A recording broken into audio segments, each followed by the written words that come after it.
Actually क्या हुआ, एक चाचा का फ़ोन आया और उन्होंने कहा कि दिल्ली में दंगे वंगे फैल रहे हैं, यहाँ सब ठीक है ना? तो मैंने कहा ठीक है। कह रहा यार तुम अखबार नहीं देखते क्या, यहाँ दंगे हैं। और लिटरली मेरे मुंह से ये निकला, हाँ चाचा मैं अखबार नहीं देखता। तो उस अखबार नहीं देखते पे देखिए क्या लिखा है, सुनिए कि मियाँ की टोपी हिंदू का टीका, मैं उनका आहार नहीं देखता। मियाँ की टोपी हिंदू का टीका, मैं उनका आहार नहीं देखता। क्या कहा, दंगा है देश में मेरे, पर मोहल्ला तो ठीक है मेरा। वो क्या है ना हुजूर, मैं अखबार नहीं देखता।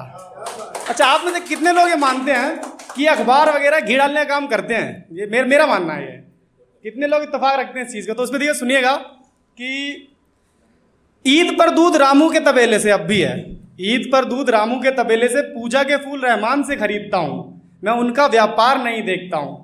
मोहल्ला तो ठीक है मेरा, मैं अखबार नहीं देखता हूँ। फंदे से लटके जिनकी नजरें हो वैसी, फंदे से लटके जिनकी नजरें हो वैसी, मैं उनका परिवार नहीं देखता हूँ। मोहल्ला तो ठीक है मेरा, मैं अखबार नहीं देखता हूँ।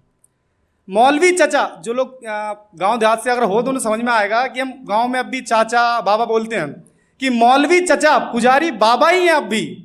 मौलवी चचा पुजारी बाबा ही हैं अब भी, मैं उनका संस्कार नहीं देखता हूँ। मोहल्ला तो ठीक है मेरा, वो क्या है ना हुजूर, मैं अखबार नहीं देखता हूँ। शुक्रिया।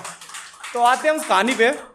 सफ़रनामा, एक्चुअली एक सफ़रनामा है, एक ऐसे अल्लड़ से आशिक मिजाज लड़के का जिसको भी नया नया प्यार हुआ है, और वो नया नया प्यार उसका देखिए किस तरह से परवान चढ़ता है, और वो अभी जिसको चाहता है वो उसकी नहीं हुई है, सिर्फ ये उसका हुआ है, और उससे मिलना चाहता है। तो देखिए कैसे मिलना चाहता है, और ये किसी स्कूल कॉलेज दफ्तर कहीं का भी हो सकता है। इसके सुनिए कि किस कदर मिलना है तुमसे बताऊंगा, पर जब मिलूंगा तुमसे मैं तुम्हारा बनकर। किस कदर मिलना है तुमसे बताऊंगा, पर जब मिलूंगा तुमसे मैं तुम्हारा बनकर। जब खुशी का पर्याय श्रृंगार का आधार हो जाऊंगा, जब खुशी का पर्याय श्रृंगार का आधार हो जाऊंगा। जब सब्र का उपहार होकर जीवन का सार हो जाऊंगा।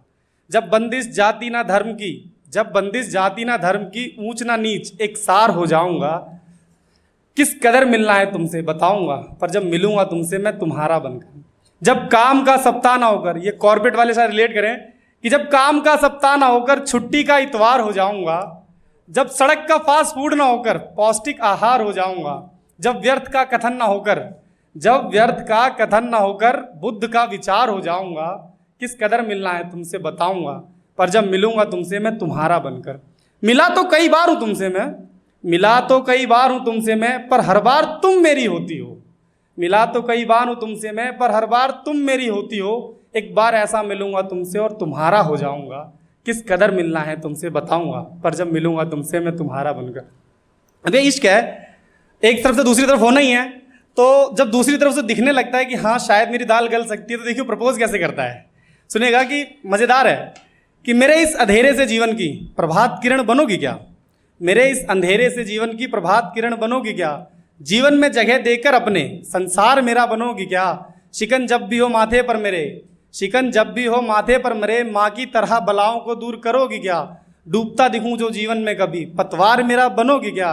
यूं तो सब कुछ साझा है तुमसे, यूं तो सब कुछ साझा है तुमसे, पर जो कहूँ मैं तुमसे मेरे इस अधूरे से जीवन में बनकर अर्धांगिनी, जीवन को मेरे संपूर्ण करोगी क्या, जीवन को मेरे संपूर्ण करोगे क्या। और जब इस तरह की प्रपोजल हो तो एक्सेप्टेशन तो चांसेस बनते हैं ज़्यादा वाले। और आप ये मानिए कि इस तरह के जब प्रपोजल होते हैं ना, तो कई बार इन्फ्लुएंस में भी हाँ बोल दिया जाता है, इंटरनली फील हो ना हो। और जब ये दोनों साथ रहने लगते हैं तो हमेशा ही शायर मिजाज है, कुछ ना कुछ लिखेगा, लिखता रहता है।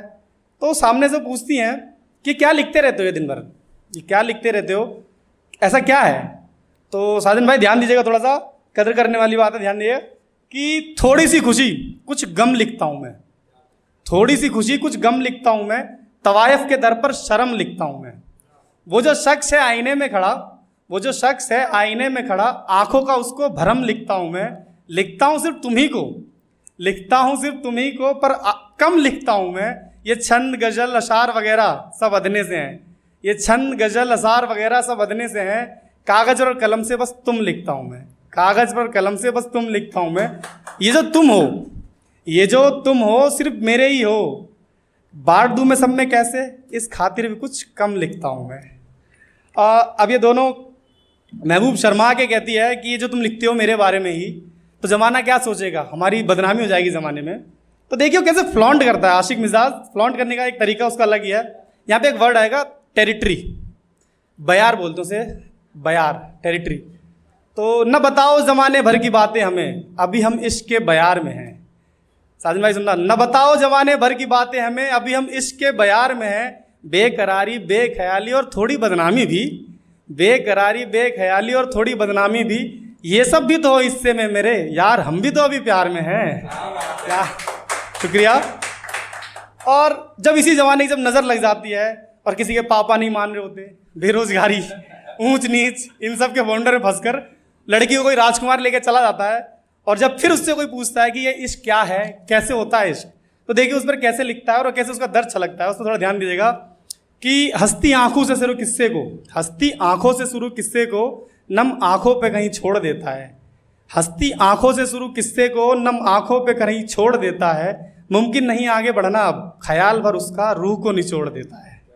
कैद यादों की हो या डोर की, कैद यादों की हो या डोर की, वाकिफ है वो, इस खातिर भी उड़ती पतंगों के डोर तोड़ देता है। तड़पाओगे ख्वाब में भी आकर तुम, तड़पाओगे ख्वाब में भी आकर तुम, डर से नींद में खुली आंखों को छोड़ देता है। रोज बढ़ता तो है तुम्हारे घर की ओर, रोज बढ़ता तो है तुम्हारे घर की ओर, पर गली आते ही रास्ते को मोड़ देता है। हिज्र की, हिज्र मतलब अलगाव, सेपरेशन, कि हिज्र की कपन अब भी बाकी है उस सर्द रात की, हिज्र की कपन अब भी बाकी है उस सर्द रात की, इस डर से भी जेठ में भी कंबल ओढ़ लेता है। हाँ फाड़ दिए हैं सारे खत तुम्हारे, हाँ फाड़ दिए हैं सारे खत तुम्हारे, पर आज भी बंद आंखों से उन्हें जोड़ देता है। इस लाइन पे ध्यान दीजिएगा थोड़ा कि भंवरा निभाए रिश्ता कैसे कलियों से अब, भंवरा निभाए रिश्ता कैसे कलियों से अब, सुना है राजकुमार कोई फूलों को तोड़ देता है। शुक्रिया शुक्रिया।